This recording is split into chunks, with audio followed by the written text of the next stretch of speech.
That's another thing that's very unique to the US. Canadians cannot use their retirement money to diversify into real estate.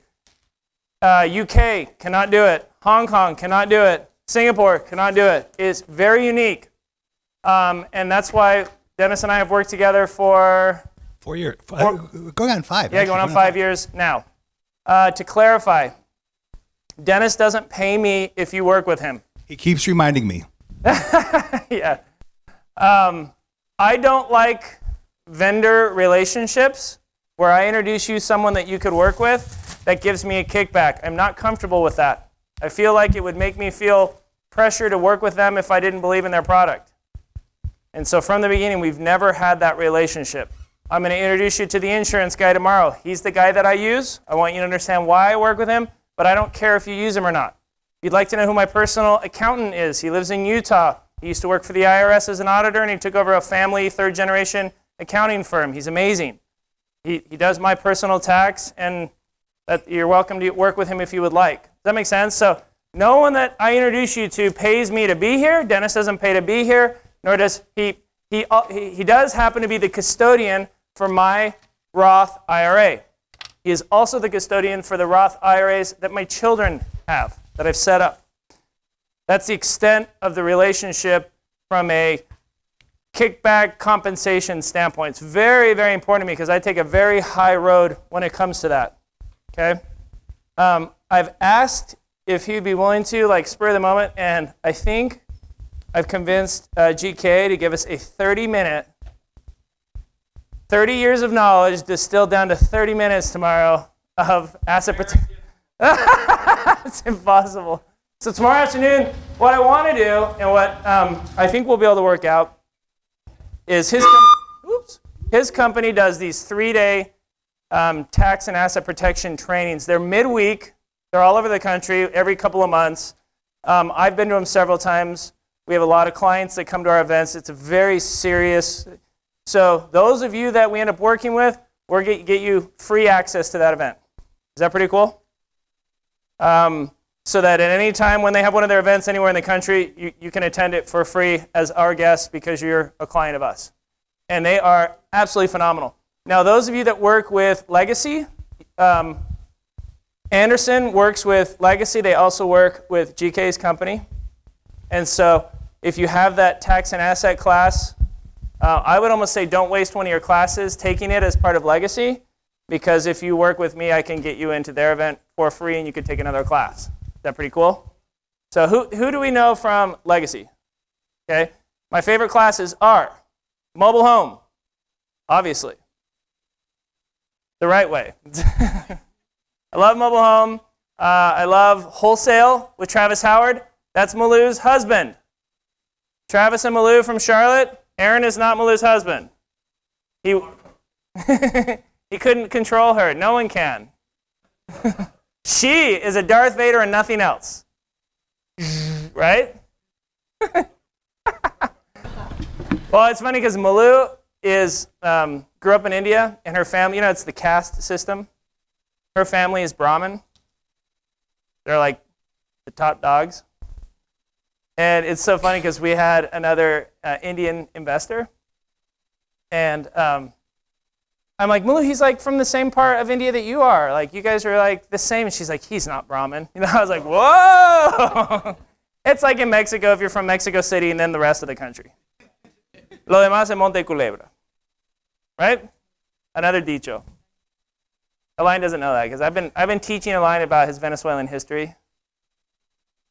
All right, I haven't introduced Alain either. So Alain is here, local, Venezuelan. So obviously I have that love of the country, the culture, the music, and mostly the arepas. And his mom and dad bought properties, but he's a broker. And tomorrow, are you going to be here tomorrow? I will. Tomorrow we're going to talk about a program that we use to sell properties to your tenants. And so we aggressively market to the first generation Hispanic population here and in all of our markets. We found a very willing buyer base. When Maria was here last month, she worked really closely with Alain, and we feel like we have so many interested first-generation immigrants who are here working. They want to own a home. They have saved up cash. They don't understand mortgages. They don't understand the finance system. Many of them don't have bank accounts. And without that education, bridging that gap that we've been working on with the line, it basically makes it so you as a landlord, we say, here's a rental that you buy from me. Let's rent it out for a couple of years. And then a line is going to put a tenant buyer in your house, and you'll eliminate maintenance, you'll eliminate vacancy, you'll eliminate taxes and insurance. The tenant buyer will pay it. I sold you the house for 60. A line's got someone that'll take it from you for 70. Plus, you're going to make 7% interest on the spread with zero volatility. And they'll give you $5,000 down. So I'm going to break that whole program down tomorrow. But if you get, are you going to be on the bus today? Yeah, so if you get a chance, hit him up on the bus, because when Maria was here, we worked really hard on that program, developing the marketing. We have ads that we run in La Ola and La Voz, which are the Spanish newspapers, and signs. And we've been working on putting an education program together so that we can teach people how to own properties. A lot of first-generation Hispanics, many of them are low education level back home, which is why they came here. And so they don't even understand that as a, for example, a Mexican citizen, that you can, without any problems, own U.S. property in your own name, even if you're undocumented. Oh, yeah. You think my Hong Kong investors have to be living here as naturalized citizens to own property here? That is not a requirement. And many of them think it is. And so I always say, hey, you could buy a house here if you were to get deported. You know, who knows which president platform will win and what the policy will be. I was very nervous when Mitt Romney was running because we have quite a few undocumented tenants. Or I have some undocumented employees. And so we all kind of breathed a sigh of relief because we knew the Obama administration would not be, but who knows how it'll go. But regardless, if somebody's here undocumented, they can own property. Even if they went back to Mexico, they could retain the ownership of that property without a problem. So we educate them on that. So that's a good program. But Dennis and I have been working together for 5 years, and like I mentioned, one of the biggest single things that Dennis taught me was that about the Roth IRA. Who has a Roth IRA? Raise your hands. Who does not have a Roth IRA? The single greatest gift from a tax standpoint that our government has given us, which is a Roth, and you don't have one. So I want to talk about that. But do you have anything to start off with? Yeah, I do want to start with something that has nothing to do with IRAs. Okay. But because there's some people in the room that are kind of new to the concept from listening to your conversation about renting, I just want to tell a story about a renter that I had. And how many people were in Reno? Because I told a story in Reno about a house that we bought in Madison for $28,000, la da da. Okay. But I didn't tell the rest of the story because of time constraints, but I just wanted to do this for a second because people who are new to this, when they buy a house, you know, when you start thinking about this, oh my God, the tenant suddenly, or in your mind, becomes a monster, and he's the enemy, and what's he going to do? And is he going to steal the washers out of the sink so they'll drip? Or will he, is he going to do some god-awful things? The overwhelming majority of tenants are the nicest people you're ever going to meet. If you're nice to them, they're nice to you. There's the 10% that's, in every group that's a pain in the seat. But I will just tell this one quick story about a house that I bought. I know, because I started the story in Reno for those people. It was just a house that we had bought in 1992 for $28,000. It was a small, not fancy, very, very plain house. It did have a large yard. It was in a pleasant, low crime, actually no crime neighborhood. And I bought it because it was so darn cheap. Okay. We went in, we put in new carpet, which it needed, we painted it, which it needed, we put in new appliances, which it needed. Okay, so nothing too dramatic, right? Carpet, paint, appliances, nobody's getting too excited yet. All right, and we put an ad in to find a tenant. Guy calls me up, says, I have a dog, is that okay? Well, I have a dog, I like dogs, so it's okay if I have a dog. And so the guy said, great, wonderful, and because it's got a great big backyard, and that's going to be good for my dog, and I want to go look at it. I live in Chicago. He went by himself. He looked at it. He looked around, looked in the windows. We rented it to him. I hadn't met the guy. His name was Green. and he was about 20 years older than I was. And the first time I met him, I just called him Mr. Green. I called him Mr. Green the entire rest of our relationship. And Mr. Green rented the house. Mr. Green left out a little bit of information, okay? And because I was a newbie renter, landlord, I didn't know enough to ask the information. Mr. Green did not have a dog. Mr. Green had 5 dogs. And Mr. Green did not, and I will tell you, they were all Alaskan Huskies. They're beautiful dogs. If you know anything about that breed, they're beautiful, beautiful dogs. They shed a little. They shed a little. Like if they walk, here comes. My kids shed. Yeah, right, your kids shed. Right, thank you. So, but he loved these dogs. The guy just loved the dogs, and he was so happy. He sent me this letter of, I so appreciate being able to rent this house because so many people won't rent to people with dogs, and will take care of the house. And went on and on. And there was a picture of him with these 5 dogs. Right in there, and he named all the dogs. He told me the dogs' names, and by the way, the dogs all had literary names, which I was very impressed with. There was Ulysses, right, and there was Sheba, and there was Ahab, and there was there was okay. So okay, he's there. Fine, we'll see what happens.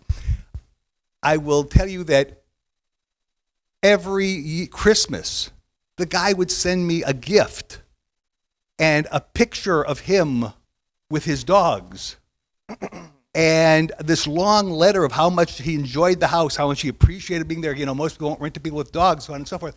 He never paid his rent late, ever. He was so happy, and I would get these pictures, and there'd be in the letter. You know how people do that Christmas letter about their family? It was the Christmas about, we lost Sheba this year, but now we have, 3 more. Yeah, now we have Huck Finn. And and this went on and on and on. And about 10 years, right? I stopped. We didn't write a lease anymore. The guy just paid the rent, right? About 10 years, he was a handyman. About 10 years into it, I forget, it was exactly 10 years. I opened the rent check, the envelope. I know it's from him. I need to see the return address. Opened the rent check, and I had rented it for $550 a month, and the check was for $650. 10 years. And I looked at it, and I said, well, he's made a mistake, but there was a note. He said, you haven't raised my rent in 10 years. You should have done it by now. I'm just going to pay you $650 a month. Which he did. And it was about, I can't remember exactly, but I think it was about 2008, I got a phone call. It was from his son. Now, I knew he had 2 adult sons that lived, one lived in Texas, one lived somewhere out west. One of the sons had called me up, said he was in town. He had come in because his father was not feeling well. His father, they had taken him to the hospital for some tests, and that he would be taking care of the house for a little while, and he'd keep me informed. And that was the communication I had. A few weeks later, I get a phone call that his father had passed away. The man had been there from it was actually 93, from December 93. It was about 2008, I believe. He was never a day late, okay? Him and the 5 dogs. They were different dogs.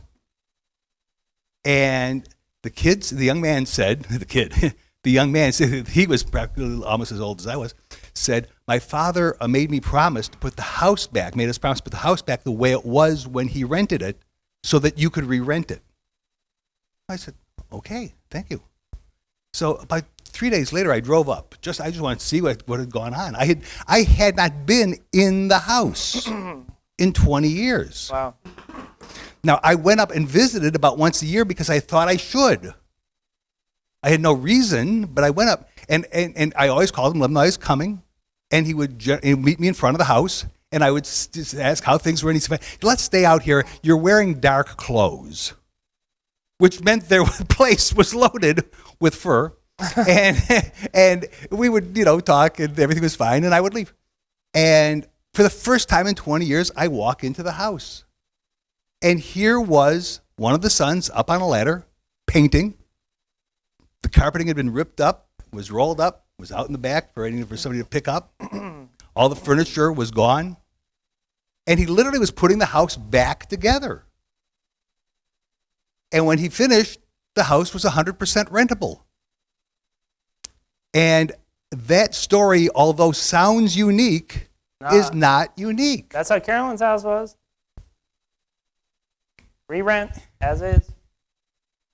I have another one which Aaron has heard me tell repeatedly. He hasn't heard me tell that one. He's heard me tell That's repeatedly. a good story, man. Yeah, that's true. Yeah. But it was just saying, you can have a dog.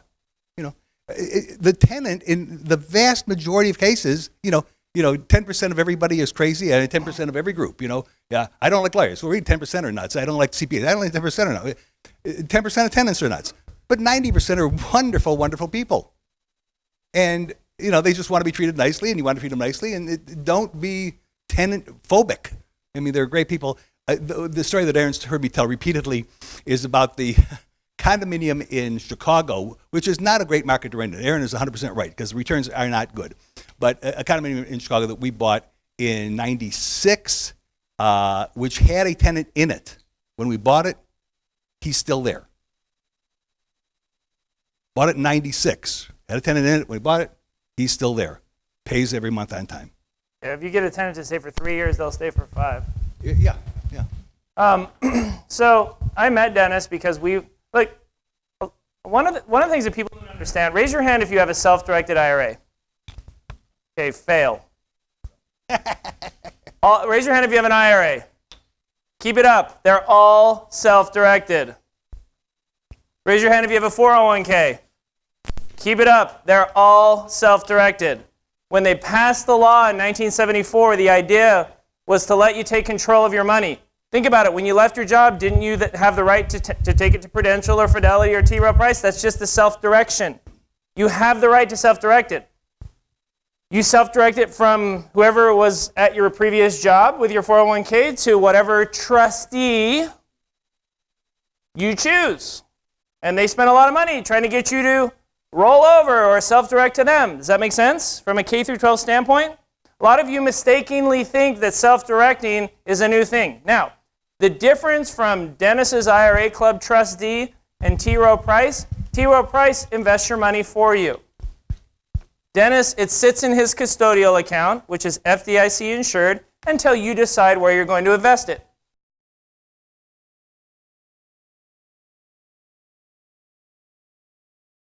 Year, and he does well with your money. But rich people don't just let T. Rowe Price manage all their money. It doesn't work that way. Only about 3% of all the trillions of dollars in IRAs in this country are actively self-directed, meaning 100% control like I have with mine. I make 100% control decisions about my IRA money. Only 3% are that way. But 17% of all the money is in those accounts. So who's doing it? You think Mitt Romney's going to let the guy at Merrill Lynch actively manage his portfolio? Rich people don't do that. That is a 6-figure and a 5-figure training that you've received. That somehow, like for example, how many of you have a financial planner you work with? Keep your hand up if you know how much money they made last year. Why would you not ask that? Wouldn't it be reasonable to say, hey, Mr. Financial Planner, how much money did you make from your investments, not for charging me fees? What's your net worth? Why don't you give me a sheet that you made me fill out? What do you put? What's your money allocated in? And show me your good decisions with money. Isn't that reasonable? Now, a couple months ago, Megan went to a nutritionist, and she walked in the office, and the nutritionist was fat. And I said, why didn't you leave? Because I wouldn't take advice from a fat nutritionist, just like I wouldn't take advice from a broke-ass financial planner. That's just me. We have these financial. Let me show you another financial blind spot you have. Who has an IRA? Where's your money, Noel? Really? Yep. I have no idea. Has no idea. Anybody know where their 401k money is? Not the company that you placed it with. Not the phone number of your contact. Where's your money? When it's not in the market, where's the account that the cash sits in? Isn't that a reasonable thing that you should know about your nest egg and your net worth? How do you not know that? 5-figure mindset, 6-figure mindset. You've been conditioned like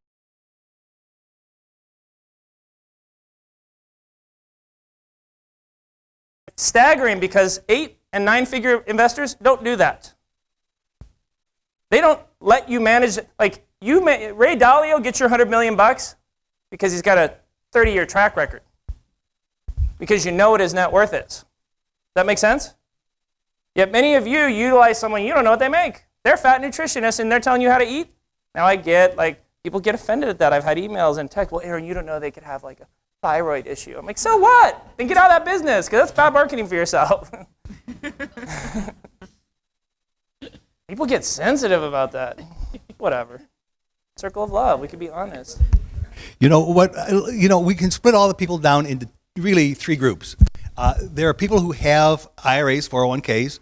There are people who don't have IRAs, 401ks, and there's people who have IRAs, 401ks, but they're tiny, and well, it's not really worth talking about. So let's talk about the 3 groups. Okay? Yeah. So, well, let's hit the Roth first. Oh, well, it's your show. Yeah, my show. I'm K through 12, and you'll just bore them like that story. That was a 2-minute story that you told over 10. Oh, Dennis is my partner. He's my friend. Ewok.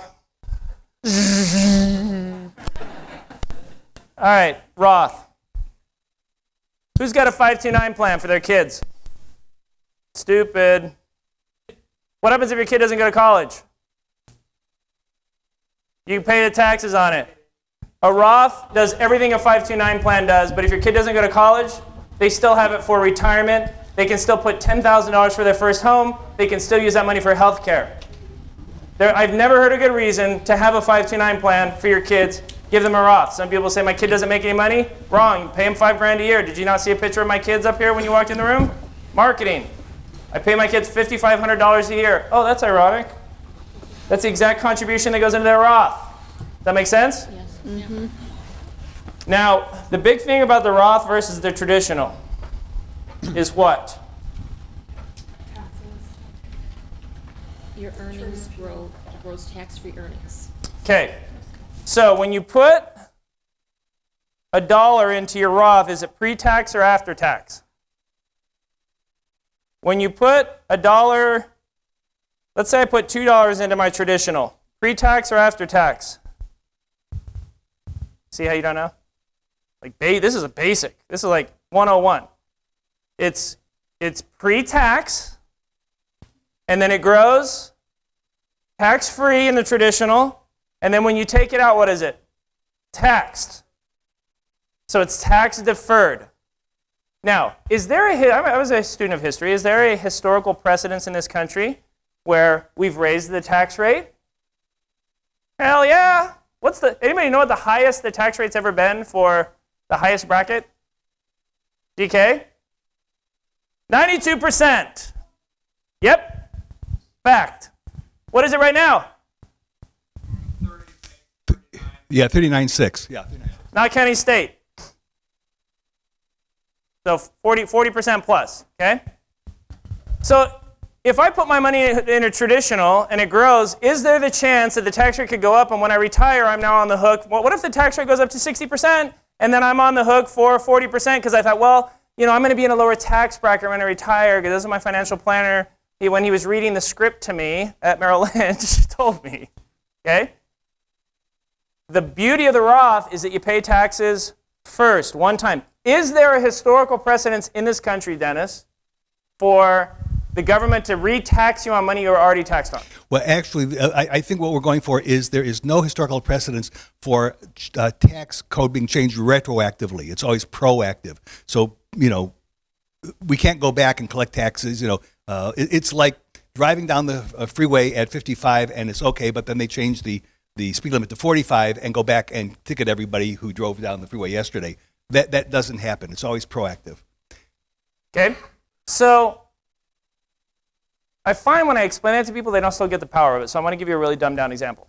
Okay, let's say that just like in this example, I have earned $2 and I want to get it in, and I have what now? Dennis, can I have a Roth and a traditional? There's no limit to the number of IRAs you can have and kinds. So let's say I have both. Let's say I have $2 twice. So let's say I'm in the 50% tax bracket. I want to get the money in this, so I pay the taxes and I put $1 in my Roth. You guys with me? But in my traditional, because it's pre-tax, I'm able to get the full $2 in there. Everybody with me? Okay? Because I don't want to lose anyone, the K through 12. Because if you don't understand this, you don't understand why the Roth is so great. So then I got $1 in one, $2 in one, and I decide I'm going to invest the money. Now it's not a lot of money, and so I look around and I find one investment that's available to me, lottery tickets. Can you buy lottery tickets in your IRA? Dennis? Yes, you can. Yes, you can. Now, and many of you already own lottery tickets. Oh, I mean stocks. Right? Isn't that what you did? If you would have bought Berkshire Hathaway year one, if you would have bought Apple year one, if you would have bought IBM or McDonald's or Coke year one, tell me that wouldn't have been a lottery ticket. Baller. Like that. I'm going to copyright that. So I buy one lottery ticket here, and I only have enough for one here. So I buy $1 lottery ticket in each one, and lo and behold, I hit the Powerball. Now, the dollar that went in, was that growth or a contribution? Contribution. This is another thing people don't understand. Every year, I can contribute how much to my IRA, Dennis? $5,500 or $6,500, depending on your age, or if it's a SEP, $53,000. Yeah, do you see how I use Dennis? This is how you use professionals in your life. You see how I'm like, can I get a lottery ticket? And then he says yes, and then I do it. Does that make sense? That's how you use them. Okay? But I don't say, Dennis, is it a good idea to get a lottery ticket? Do you see how I don't ask that? That's why we like this presentation together, because I give you this is what you should do, and he can't do that. He's licensed. I just play one on TV. I'm just an MBA. That has nothing. I've made so many broke MBAs. So I win the Powerball. Now, is that growth or a contribution? Well, I want to correct that. Your IRA won the Powerball. Great point. Did I win the Powerball? No. One of the reasons why your retirement money is brilliant asset protection, it's not you in the eyes of the government. It's a separate entity, which is why you're allowed to partner up. And we're going to talk about partnering in a second. Partnering is one of the biggest benefits. I partner with my own IRA all the time. In fact, my IRA, and both my kids do deals together. And percentage in, percentage out. If 20% was money outside the IRA, then I get my money back plus 20% of the profits or losses. Does that make sense? They're separate entities. So your IRA won the ball. My IRA wins the Powerball. So who does the $100 million go to? The IRA. Is that a contribution? It's growth. It happened in the eyes of the IRS. It happened inside the IRA. Because I can only put $5,500 contribution in a year, so means next year I'll have $100,005,500 in my IRA. $100 million of growth off the $1, and then I get to drop another $5,500 contribution. A lot of people get confused about that. How can you put $100 million in there? I didn't put $100 million in there. It grew inside there.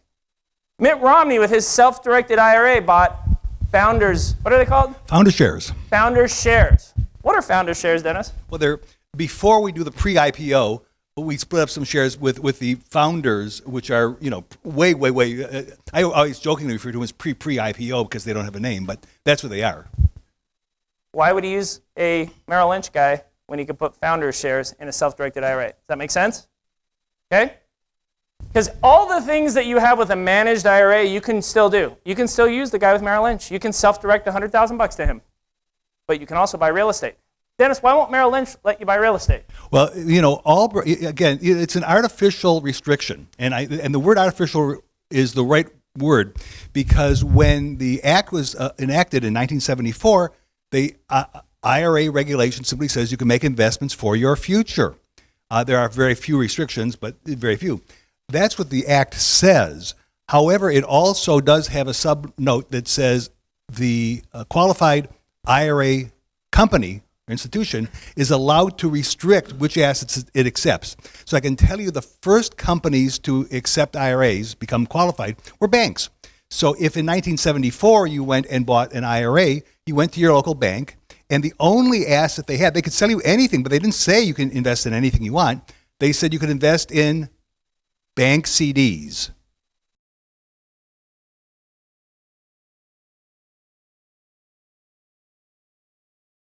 So who made more on those IRAs, the client or the bank? Got it. Okay. I still find a few IRAs that have CDs in them. Okay. All these years. Those banks should erect a statue to those people in the lobby. They don't. Okay. The next group that started getting into the IRA business and allowing IRA accounts were mutual funds. And mutual funds said, oh, you can put anything in your account that you want as long as what? We make more money on it than you do. So we have to either buy it, make a buy commission, we have to sell it, make a sell commission, or best yet, we have to manage it and make a management fee. So we'll get money from your account every year for the rest of your life.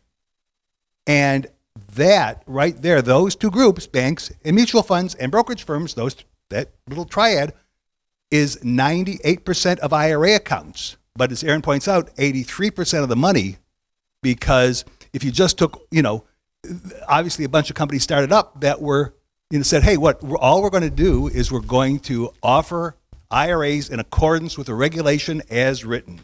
You can invest for your future. That makes sense? That's the best. I've never heard you explain that way. It's the best way that you've ever explained that. All other restrictions are artificial. Okay, so many of you, now think about it. When you signed up at your job with your 401k, you sat down in HR and they had you sign paperwork. By the way, that's the first nice thing Aaron has said to me in 5 years. I'm so glad it's on tape. I say your hot wife has a big ring. So Gail has a symposium ring. Okay, has anybody ever heard the Gold Coast in Chicago? Magnificent Mile, like a block away. $1,000 a square foot for housing. That's Dennis. Gail's wife would love him to retire. He refuses. He has partners. She's like, let the partners take over. They're amazing. No, it doesn't happen. Dennis, when you make millions from your publishing company, you get bored. That's the problem. You made that money too young. Yeah, I did make money too young. That's true. That's very true. Yeah, I did. Because he built this little mini publishing empire, wrote books, published them, sold it. Who bought you guys? Washington Post. Washington Post. So he sold to the Washington. That's why people are like, what are we going to do if you sell? And I'm like, I have too many partners and mentors like Dennis who said the regret was that I sold. Yeah. Doug brokered a group of Blackstone that came in and offered us 15 times earnings for our management companies. I wouldn't even sign the NDA. I didn't even want to go to first base, go on a date. I wasn't even dancing at that dance. Because what would I do? I'm going to go be an employee again? I'm going to go be a W-2 with 15 exemptions? But do you see how you go to your job and you sit down with HR and here's the retirement package and sign this paperwork, and what you signed away was your right to take your money while you're working at the job. That's what you signed away. That was one of the things that was in the fine print, that you agree to let us put our money with T. Rowe Price and they'll manage the retirement funds of this company and we'll contribute 6% and then you'll get your matching but you can't take it, even your contribution, until you leave the employment of this company.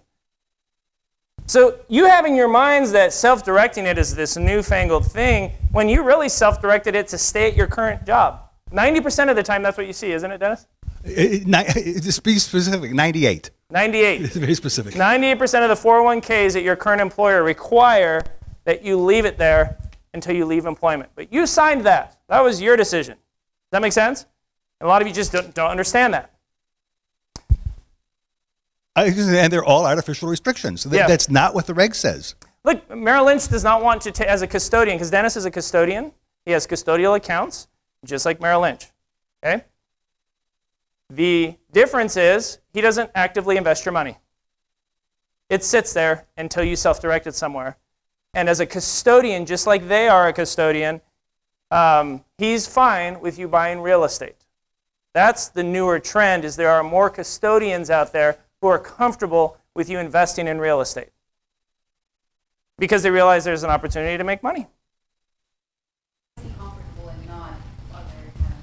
Because, again, their business model, and it's a fine business model. There's nothing wrong with Merrill Lynch. There's nothing wrong with Charles Schwab or Fidelity. Their business model is to make money selling investments. And so that's how they make their money. If they can't sell an investment, they could buy commission, sell commission, or a management fee, they just plain don't want it. Because they're not in it to be a custodian. They don't make their money as your custodian. They make the money trading your cash and charging you fees. There is also a secondary issue, and the secondary issue, which is a very, very serious issue for those people, is if they can't put it on their computer system and do it with one keystroke, they don't want to do it. It doesn't fit their system. It doesn't scale to $1 trillion. You cannot do real estate with a single keystroke. It just the nature of that beast. GK? Well, the bottom line is they want to only have you invest in what they sell. That's it. Yeah, that's the You point. have That's to get it. that picture clear. They sell mutual funds, stocks and bonds, their deals, their private, whatever. But if you call them up in the morning and say, gee, I found this great piece of real estate on the corner when I was coming to work this morning, I want you to invest in that. They just laugh because that's not one of the things they offer to their clients. For a similar thing for me, and this is a very common theme in business. I won't take on property management if I didn't sell you the house. Because there's no way in hell that I'm willing to manage properties and inherit somebody else's bad decision if I didn't make money when I sold you the house. I get people all the time that call us and say, oh my gosh, you guys, I'm not taking over your properties. And good businesses pick and choose who they work with. For example, I don't generally work with an investor unless they have enough cash to buy a house from me free and clear. I'm going to talk about leverage in a few minutes, but I think that years ago we would have people do 100% financing on these houses. And then I would see the heartburn that people would go through having to pay mortgages on properties when they were vacant in between tenants. Psychologically, they would start to hate the property because of the mortgage. And so consequently, we've raised the bar in our business and say we really only want to work with investors who have the cash that they could buy the property from me cash. Now, if you choose having the cash to buy it free and clear to then get a mortgage, that's different. Imagine if I would have done the luncheon that I met many of you at and said, hey, for $5,000 I can get you into a rental property. You know how many properties I would sell? I would sell 10,000 properties a year. Who wouldn't be like, yeah, give me a couple. What's $5,000? I'll just get the loan. I think that's bad business. I don't like that. And so as a business, you make decisions that cater to your highest and best profit and your highest and best relationship, and that's exactly what those big companies have done. Does this side work then? How do your company We make charge the you a money? fee for Great the account. question. We charge a fee for the account. Okay. Yeah. So Dennis charges you $175 to set up a Roth or a traditional IRA Or SEP. or a SEP, okay? And then how much is the annual fee? It's $125 per year per account, and there's a fee per asset, which is de minimis compared to the value of the asset. Okay? So basically, on a typical account with $100,000, they're Well, paying- actually, it's not, because we don't count dollars. We don't care about your dollars. A lot of companies do use that dollar use that dollar amount as, so every time your account goes up in value, your fee goes up in value. But that's the mutual fund model, and if you think about it, it's a silly model for the investor. It's a great model for the company. It's a silly model for the investor because let's say that I have $10,000 invested in a mutual fund, okay, and you have $100,000 in the same mutual fund. The mutual fund company is charging 10 times more to you than they are to me, but they're doing exactly the same work. There's no difference in what they do for me than they do for you, but they're charging you 10 times more. So we don't charge per dollar because it's just not a realistic point. So I will tell you that in the case you have, it doesn't show up. Imagine my finger is pointing. It's $125 per year for the account, $165 per year per house. Most people that would start with you would buy a single house.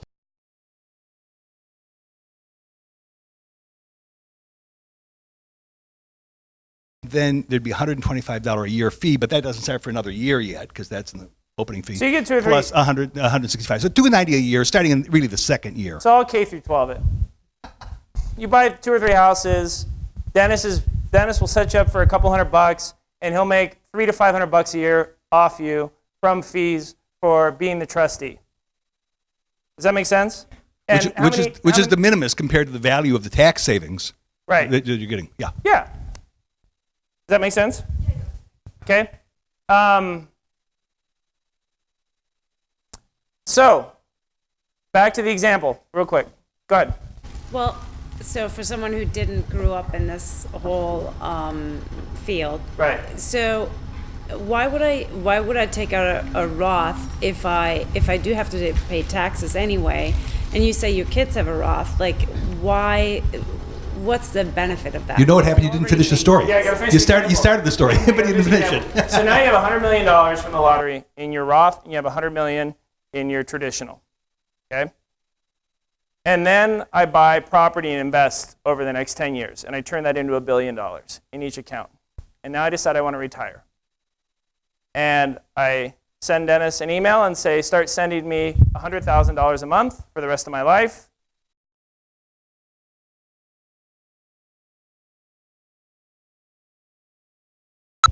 Harvest. Okay? So I paid $1 in tax. I now have $1 billion sitting in my retirement account, and I never pay taxes. I take $100,000 a month out, and I never file a tax return. I never pay taxes ever again. On the traditional, if the tax rate is 50%, I pay 50 grand a month of the 100 I take out forever.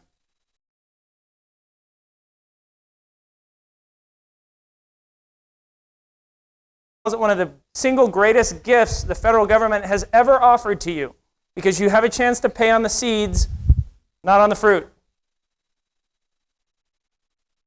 To put in every year, you pay the tax. You on don't get that, the you don't not you get the tax deduction. on Right. You So, don't get the so deduction. each year, I got several $100,000 in my IRA. So each year, yeah, I throw another $5,500. But that's, to me, at this point, that's whatever. Yeah. I do it because I can. Why not? But not because it means anything. My obsession is the deals that I'm doing inside the IRA. Mm-hmm. Now I flip properties in there. I have rentals. That rental income, every month we send rental income to your IRA. Okay, we send it to Dennis's trust account. When you get enough in there, you buy another property. But it continues to grow. I mean, think about it. What if you buy a rental property from me outside of your IRA, you just use money in your savings account? Or think about my investors from Hong Kong and Singapore. They just pay cash for these deals. If you have a rental, what tax rate do you pay? Yep. Whatever rate you're in. It's whatever your income tax rate is. So if you're in the 40% rate, then and I send you 10 grand, four of it goes to the federal government. You buy a rental inside your IRA, your 401k, I send you 10 grand, you don't file a tax return for your IRA. It's 10,000 at the end of the year. That tax deferred growth is so powerful. Otherwise, it's like 3 steps forward and 1 step back. So one way to look at it is, I remind everybody that all retirement income is taxable income. It doesn't matter if you have a pension, if you have a 401k, if you have an IRA, all retirement income is taxable income. So if you worked at General Motors for 30 years and they started paying you your pension every month when you got your pension, that's taxable income, right? The only difference is an IRA is the only one that says not only is it taxable income, but you get to decide when you want to pay the tax. Do you want to pay the tax before the growth, or do you want to pay the tax after the growth? All the rest, they can pay the tax after the growth. The IRA lets you choose. That's the only difference. There's no good reason not to have a Roth. Why would you not take advantage of that? It'd be like saying, oh, I don't want that write-off this year. I don't need that. That's what you're doing when you don't take advantage of it. If I have a traditional IRA in with you, can I transfer to it? Can I turn it into a Roth? Yes. Into a conversion. Yeah, Conversion, it's a okay. Roth conversion. Thank you. Okay. And you would have to call our office. It's very difficult. You have to call our office, and you have to say, I would like to do A Roth a Roth conversion. conversion. Okay. That's it. Some people say I make too much money for a Roth. Wrong. Just set up a traditional and every year do a conversion. Oh, okay. And best to do it now when there's less money in there than Yeah. after I start getting rents, right? Yeah. Best to do it. Okay. Who doesn't have any 5,500, employees? 6,500. Who doesn't have any employees but is self-employed? Talk to Dennis about doing a SEP. SEP. Megan has a SEP. She puts like 50 grand a year into it. Is it like a Roth? No, Well, there's no such thing as a SEP Roth, but we can do a conversion from a SEP to a Roth. Okay. he converts. We charge for that. You want to know how much? $15. How much? 15, 1-5. Oh my gosh. But you have to pay it all at once. You Okay, cannot I think I spread the can do cost. it. Yeah. Yeah. But it allows Megan to put 5,500 in a Roth, and then It's the because she big doesn't have any employees, It's put the tax. a $50,000 contribution into her SEP because she's self-employed. Her relationship with me is an independent contractor. So, and since she doesn't have any employees,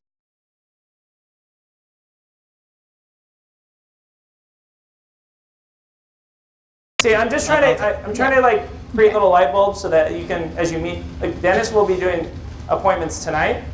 Dennis will be doing appointments all day tomorrow, so you can sit down and go through them. So Can I interrupt you because I forget this I'll decide. every. What do you want to say? Every time. I forget this every time.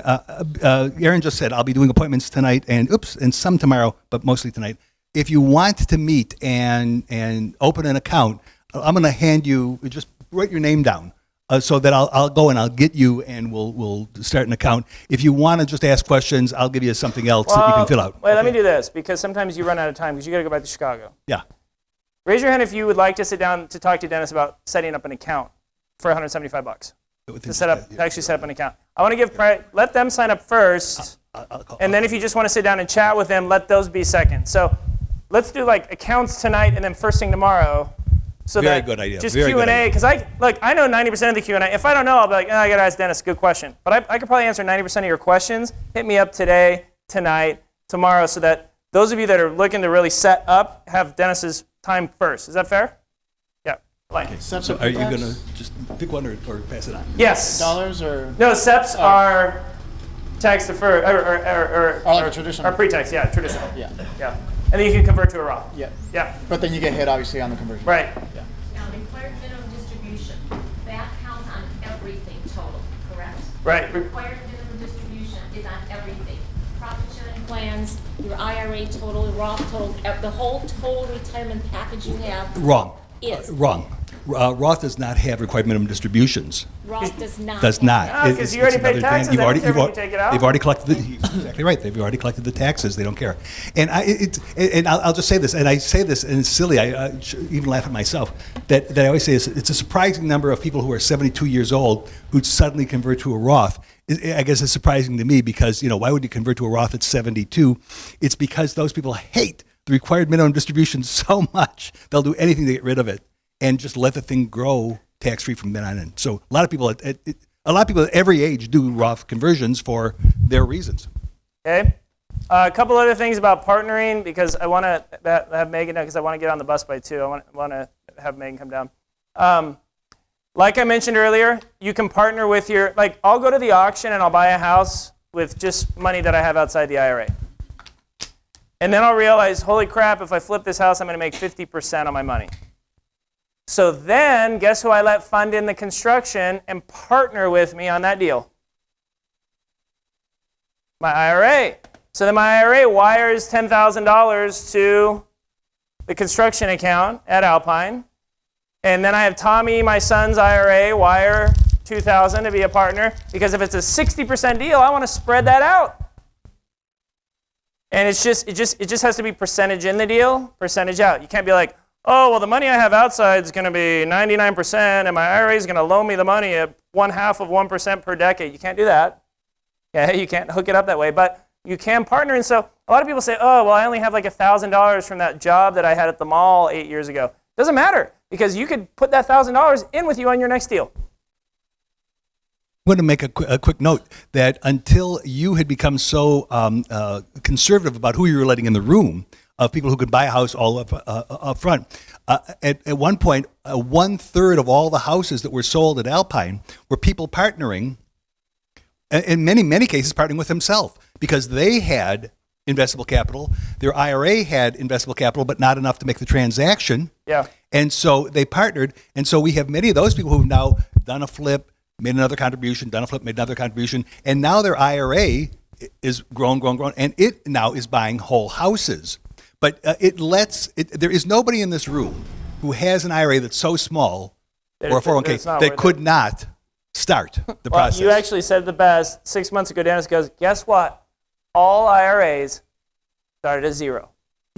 They do. It's really obvious, but people think, oh, it's not worth it. No, it is worth it, because it's a benefit that you're not taking advantage of. You're underutilizing it, and you have this opportunity, and that's 5-figure mindset. Mitt Romney's IRA started at 0. Yeah, right. Mitt Romney's $300 million IRA started at 0. $300 million. $300 million. $300 million IRA. But every month we split rent checks. 60% to the husband, 40% to the wife, 72.3% to his IRA, and 20, whatever the difference is. I backed into that one. Outside, okay? So I just can't. I still haven't heard a good reason why you shouldn't have it when the startup is so low. Yeah. A thing to keep in mind is also if you need repairs in the future, the contributions have to be the same as well, right? So if you You want to partner leave IRA, reserve. So if you have exactly 60,000, yeah, you don't want to buy a $60,000 property because what Thank you. happens if you have a repair in 6 months? Because- Now you could next year make your next contribution and get 5,500 in there, or have rental income coming in, but you'd be better off to partner like 5,000 outside the IRA and 55,000 inside, so that you could then. yeah, because if you're 20% IRA and 60% you, when you make a repair, 20% has to be funded by the IRA Right. and 60% by you, correct? Now the other thing you could do That's though is correct. if you buy a property, if you had 60 grand and you bought a $60,000 property, you could get a non-recourse loan to pay for the repair. But I'm going to tell you that formula that you were just describing is quite simple, and it happens literally every day. And this path has been worn very, very smoothly. Don't worry about it. We'll talk about it, but it's been worn smoothly, as I say. I met an investor this week in Vegas. She's got $1 million in her IRA. She's self-directing it, and she wanted to loan money to her parents out of the IRA. You can't do that. You can't loan money to your parents. You can't loan money to your kids. But you know what you can do? You can go sideways. So she's actually loaning money to her brother. You can loan money to your business partners. They can loan money to you. So if you have an uncle that's got a self-directed IRA, he could do a $100,000 business loan to you. So loans are another big thing. We have investors that buy notes from us. If you have interest in buying notes, you're like, we get some people that sit down with Megan and they go, I don't want properties, but I'd be interested in buying notes. Let me know, because we can sell you notes. You make 9% on them. Yeah. Funding my brother's IRA and vice versa. Not I am. I don't want to hear about that, okay? No. Is that what you meant by I'm loaning money? No. It's my. Yeah. Sorry. When you said loaning, what do you? Stop. Okay. Yeah, hit me up later. I'll break it down for you. Okay. Yeah, I mean, there's certain ways that would definitely be a red flag and get you jammed. Like, Us, yeah. for example, if Doug and I each miraculously loaned each other $100,000 out of our IRAs at 2% interest, that'd be a problem. Yes. Okay? But if I made a legitimate business loan to an LLC that Doug owned, Thank you. That's all I just want to clarify. then I could, and if it's a legitimate interest Yeah. rate, terms and payments, and Perfect. Thank you. when it gets reviewed, then we say, oh, it's a legitimate business loan, and I Yes. could do that. And Dennis is over there cringing. Yes, he's licensed. Yeah. Isn't one of the benefits of Roth that, like, after 5 years or so, like, if you made $100 million on your lottery ticket, that's growth and you can take that out of your account? That's what we talked about. Yeah, that's a free distribution, right? Right, at any time, so you don't have to wait Not till every you're year. 59 and that. Well, you have to be 50. You have to. With a Roth, I hate to tell you what, I'm not going to get into it because it's got a bunch of steps. But the answer is Roth distributions are free. Can be tax free, and so. If you do it. But the K through I don't 12, argue. that's a one-on-one question. Yeah. But the K through 12 rules on taking money out of your Roth is $10,000 for your first house, which that's something both of my kids could benefit from. Medical, that's something. Now you can do it with traditional IRAs also. You still can pay for those things. But education, that's all education expenses. Tuition, books, housing, food can all be paid for as qualified distributions from a Roth. Way better than a 529 plan. Because then if they don't go to college, and I have a good feeling my 9-year-old isn't going to make it. Someone just delivered your Jameson. Oh, thank you.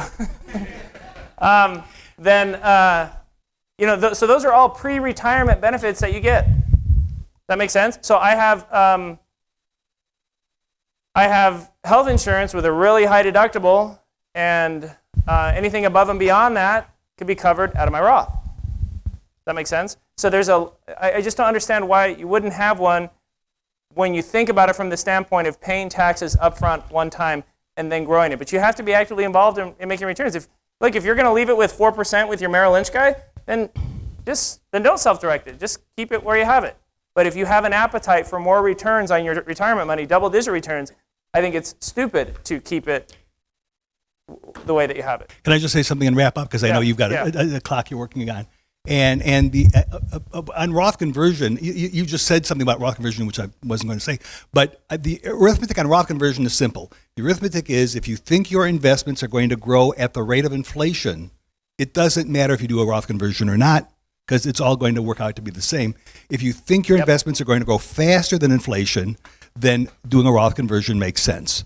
Ooh, you never said that. I love that. I mean, that's it. That's the perfect way to say it. that's the equation. It's that simple. Okay, very quickly, one thing that I do want to say about IRAs that people ignore at the beginning because we have these long conversations is that they are astonishingly simple. They are low cost. They're simple. They can be tax-free 100% for life. They separate the asset from you. It's $175 to start the account. The most common phone call we get from people during the first 20 days of having the account is calling up and asking questions about, well, don't I have to do this or don't I have to do that? Really, we spend more time saying to people, no, it's simpler than that. This is all that we do. Don't worry about the complexity of an IRA.